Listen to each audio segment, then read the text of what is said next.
E estamos de volta com o seu Cidade Notícias, são exatamente 12 horas e 36 minutos e já estamos na presença aqui do empresário, do homem da importação e exportação. Olha, a Unos é uma das maiores empresas de exportação, importação e logística do estado. Eu digo uma das maiores porque eu sou um cara educado, porque eu não conheço maior do que eles, não.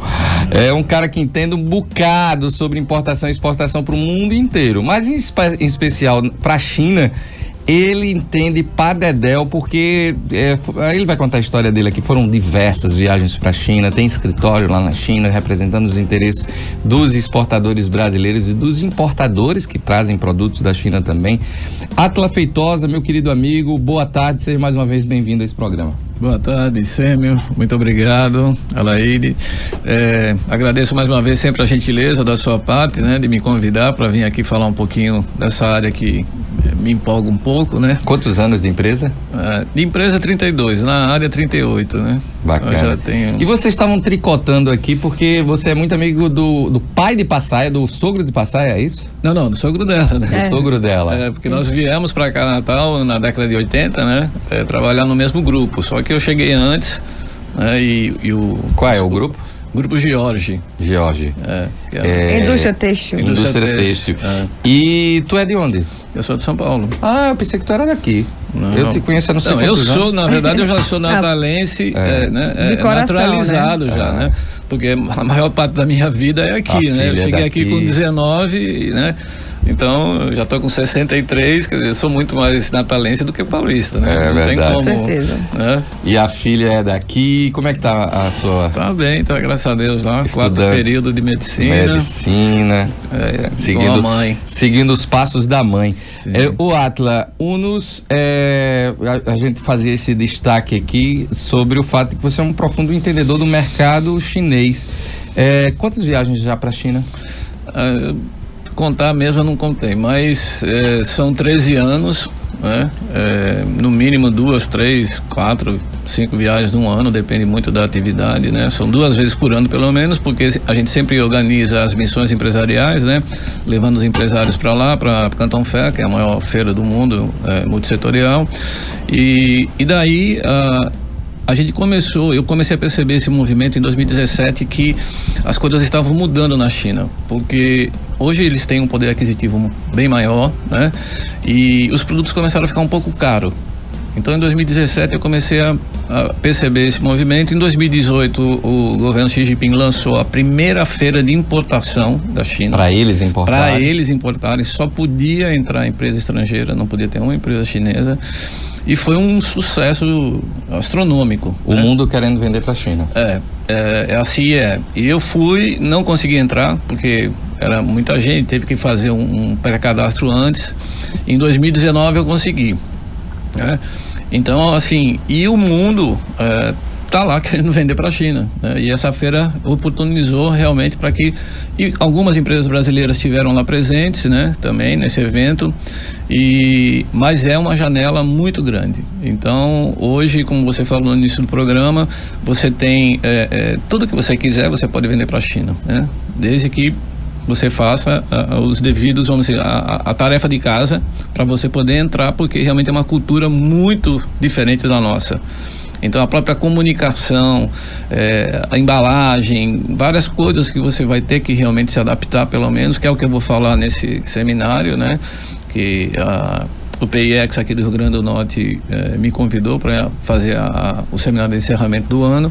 Então, é sobre isso que a gente vai falar, que realmente as oportunidades, elas existem, né? Mas tem um trabalho a ser feito também, que você também não pode ser tão amador, né? A gente tem, no Brasil, lamentavelmente, a gente não tem essa cultura exportadora, mas esse programa da Apex, eu refuto como uma das grandes iniciativas do governo brasileiro, né? E que eles tentam realmente divulgar essa cultura, treinar essas pessoas, as médias, pequenas empresas, microempresas, né? Porque eu acho que no Brasil, principalmente ligado à área industrial, às vezes a pessoa abre uma empresa, mas não pensa globalmente, né? Hoje, qualquer negócio, a gente tem que pensar que o nosso mercado é o mundo, né? Então, a gente tem que começar já pensando que a gente vai vender para o mundo inteiro. Por exemplo, Piccolo, uma empresa do Grupo Haroldo Azevedo. A Piccolo hoje é uma empresa regional. Mas ela pode vender sorvete para a China, por exemplo. Sim, sem dúvida nenhuma. Tanto é que já e tem é bom o sorvete. já tem um case, que bom, né? Vamos esse, né? Cadê? Esse daí? Não, é porque é boa. Atenção, diretoria da Piccolo. Ele nunca mais me mandou aqui um. Mas, Sêmio, mostre aí a caixinha pra ela do lado. Você quer ver ela aí? Eu comprei ontem. Então você vai ver a embalagem. Ela só não compra, gente, como fica me mandando no WhatsApp pra me fazer inveja, porque ela sabe que eu tô de regime. Olha, esse aqui é delicioso. Isso, rapadura mostra. com coco. Delícia. Olha, Rapadura com coco. gente, ó, e tem aqui, esse é o meu favorito, chocolate belga. Eu não comi ainda. Atenção, diretoria. Atenção, Esse Carrefour, aqui é não tinha no Carrefour. Atenção. Não tinha? Acabou, devia Tá. ter, Belga é o que não. mais vende. E, por exemplo, um produto desse eu posso estar pensando em exportar para a China. Sim, sem dúvida. Eu não, os diretor lá da... Eu fiquei até feliz em saber, porque eu ontem, coincidentemente, né, não pode fazer merchandising aqui, mas eu diga aí. Não, tava lá no mercado ontem e vi a geladeira. Eu achei que esse produto não era nem daqui. Olha lá. Eu não sabia. Tem lá na Mercado, é verdade. Logo ali no que você entra lá de esquerda, né? Eu já comprei lá. Tô morrendo de fome, vamos mudar de assunto. Não, vamos mudar de assunto. Mas olha lá, é fabricado, eu queria ver aqui o endereço Coronel Estevão, ali no coração do Alecrim. Na verdade, assim, é interessante se falar sobre esse produto, porque tem um case agora, recente, já de quase 2 anos, que é uma empresa também brasileira, que eles exportam já o açaí, e Hulk, aquele que jogava na seleção brasileira, né? Ele estava lá, paraibano. Ele estava jogando lá acho que no Guangzhou, e tanto é que ele foi o garoto propaganda dessa empresa de açaí. E tá bombando lá. Eu não sei dizer se estão bombando, mas na verdade o que eu quero demonstrar é isso, como você pode, né, como você mesmo falou, qualquer produto sendo bem trabalhado, né, tendo as adaptações necessárias, você pode entrar no mercado chinês, né, sem dúvida nenhuma. Aí é que tá, o dólar a 5,66, a China um grande mercado comprador, a pergunta que não quer calar, como fazer isso? A quem uma empresa, por exemplo, como Piccolo ou qualquer outra aqui do estado do Rio Grande do Norte, que queira vender a um preço, a gente já imagina, um preço bom, né? Se eu vou vender baratinho para eles e eles estão comprando em dólar, vou ter uma lucratividade boa. Tem a logística, tem o mercado, como é que eu vou fazer essa entrega, a nota fiscal, o imposto. Tem alguma empresa que faça isso aqui no Rio Grande do Norte? Como é que é isso? É caro para fazer? Bom, que bom, né, que você perguntou isso. Tem a Unos, né? Procurar a gente. Ou seja, mas como é que funciona? Qual é o primeiro passo do empresário? Porque muita gente deve estar ouvindo e está dizendo, bacana, não é para mim. Mas você está dizendo, não, existem as possibilidades. Sim. Como? O que é que o mercado chinês compra aqui do mercado brasileiro, aqui do Rio Grande do Norte? E como deve proceder para poder ter os primeiros passos? Tem que estar com a empresa regularizada, bonitinha, tem que ter um número de produção altíssimo. Como é que funciona? Na verdade, vamos lá, é bem complexo isso, mas vamos tentar resumir, né? O que acontece é que você tem que ter no mínimo um planejamento para isso, né? Você vai ter que fazer adaptações, principalmente no que se refere à embalagem, né? Adaptar. Tem determinados produtos que fazem analogia no Brasil. Quando eu vou importar um produto alimentício, eu tenho que ter autorização do Ministério da Agricultura. Vou importar vinho, bebida, comida, então eu tenho que fazer o registro. É um produto médico, eu tenho que ter autorização da Anvisa. Então a mesma analogia, ela funciona para todos os países. Então se você vai vender sorvete Piccolo na China, a primeira coisa a gente tem que fazer o quê? Registrar o produto lá nos órgãos competentes, né? E aí depois a gente vai cuidar do quê? De abrir esse mercado, conseguir o cliente, cuidar de toda a logística, porque na verdade lá ainda vai ter a parte da distribuição. O Piccolo já é um produto um pouco mais delicado de você trabalhar, porque você precisa de uma cadeia de frio, do início ao fim. Então o que vai ter que acontecer? Aí vai ter que negociar lá com o supermercado, com a rede, porque você vai ter que botar geladeiras, você vai ter, né? Então, ou seja, é um processo, mas é possível. Mas cada um é feito de forma isolada, né? Cada produto é avaliado de uma forma como o dele, que é sorvete, né? Sim. Cada universo é um universo. E vocês vão repensar, por exemplo, a embalagem. Tem que pensar. Não só na comunicação pela língua. Mas por quê? Porque a embalagem tem que ser repensada? Logo que você falou isso já algumas vezes. Porque são os padrão de lá? São os quesitos culturais, né? De repente você não pode usar determinada cor, né, para aquele produto, porque representa para a cultura chinesa, porque eles são muito meio que místicos, vamos dizer assim, né? Eles acreditam muito na sorte, toda aquela coisa, né? Quando você vai inaugurar uma loja, eles fazem todo um ritual daquele dragão, tocam, Então eles têm muito Por exemplo, aqui a gente tem um número de azar, 13, né? Pois 13 é número de azar. Então ninguém vai fazer, por exemplo, qualquer analogia com 13, que é número que dá azar para quem trabalha com 13.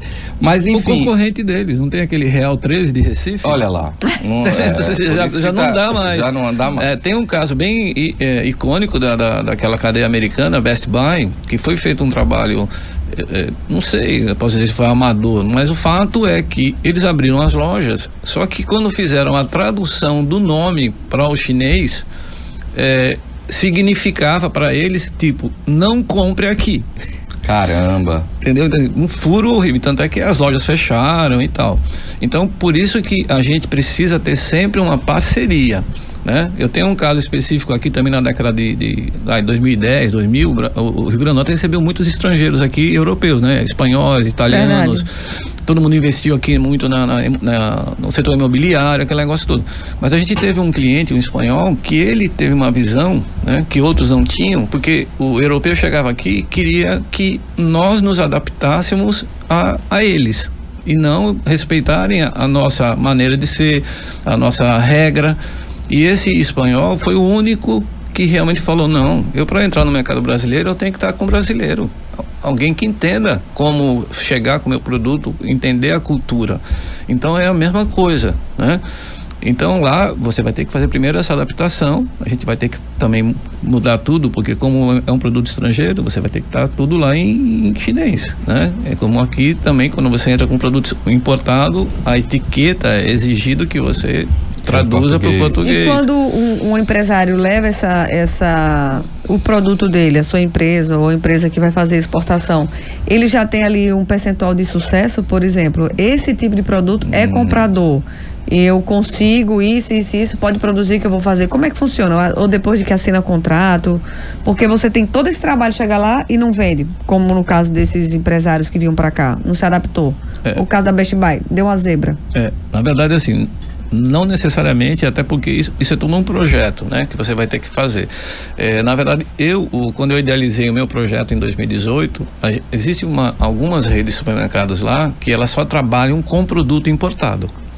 Então eles não vendem produtos chineses, né? Então meu foco era aquilo, né? Primeiro era introduzir e como você vê hoje lá nessa rede, você vê, claro, muito mais chineses comprando do que estrangeiros, mas é um local que normalmente o estrangeiro que é expatriado procura aquele supermercado porque ele pode encontrar alguma coisa que ele se identifique com o país de origem, né? Como então, a cozinha internacional, por exemplo, de hotéis. Exatamente. Então, assim, existe uma cultura já, né? Hoje já instalada que eles também querem consumir tudo de bom, né? Então hoje, né, e esse programa que eles criaram, o governo chinês quer transformar a classe média chinesa, que hoje é na faixa de 430 milhões aí de consumidores. Os planos eram até 2025 e 2030, eles dobrarem, chegarem a quase 800 milhões de consumidores. Então você imagina um país com 800 milhões de pessoas na classe média, eu não sei se o mundo é capaz de produzir tudo que esse povo vai consumir. Pois é, então assim, e o Brasil, queira ou não, é um país hoje que tem muita relação com a China, um trade comercial altíssimo, mas a gente ainda está exportando muita matéria-prima, né? Muita soja, muito minério, né? Então a gente não entra muito nesse aspecto dos outros produtos industrializados, produtos com mais tecnologia, né? Que o Brasil tem, com exceção também da Embraer, vamos dizer que aí ele manda avião para lá. Mas fora isso, tem uma lacuna muito grande. E muita coisa séria. E só para finalizar, você perguntou, mas eu tenho que ter muita produção? Não. O que você tem que fazer é primeiro abrir esse mercado e começar a exportar por container, 1 container, 2 containers, você vai abrir o seu mercado da mesma forma, né? Mas isso é um trabalho que você tem que fazer e tem que ter gente também lá para poder fazer isso, que é o que a gente tem, essas associações que vão ao final, né, fechar esse circuito.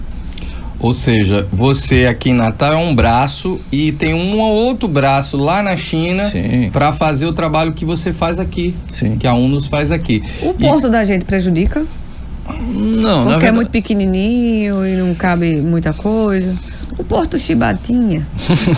Não, na verdade, assim, o Porto de Natal, ele tem atendido a esses anos todos, né? Na verdade, eu existo por conta do Porto de Natal. Eu abri meu escritório em 1990, exatamente com o evento das exportações de fruta, né? Então, agradeço muito, né? E como eu já comentei em outros lugares, tem uma pessoa que começou tudo isso, chamava Peter Dakovsky. Ele morreu, né? Mas foi ele que peitou os grandes amadores e colocou um navio pela primeira vez aqui em Natal. E o Porto de Natal não erigiu um busto em homenagem a Peter Dakovsky. Mas é um porto pequeno, um porto que não pode receber transatlântico, um porto que você não pode contar com ele, inclusive tem que levar para Recife, né? Quando você quer fazer maiores. Na verdade, assim, uma pá de cal que foi jogada no nosso porto foi aquela ponte. A ponte. Né? Muito inteligente a galera. Então, assim, não tem muito o que se discutir. Mas para atender hoje a nossa demanda local, o porto é suficiente porque entram navios, né? Hoje a gente sai daqui com quase 500, 600 contêineres por semana de fruta para a Europa. Nós somos os maiores exportadores de melão, né? Sim. Quais são os produtos especificamente que a China mais compra aqui do Rio Grande do Norte? Hoje, basicamente, a gente está fazendo muita exportação de pescado congelado, né? Se começou atum, meca, né? Se começou esse movimento também com as frutas, mas que na verdade ainda é um trabalho também longo, né? Não foram, o governo brasileiro conseguiu, isso tudo é sempre resultado de diplomacia, né? De países, porque a China queria, você tem que ter um acordo, né? A China, para liberar o melão brasileiro, queria que o governo brasileiro liberasse a importação de maçã chinesa.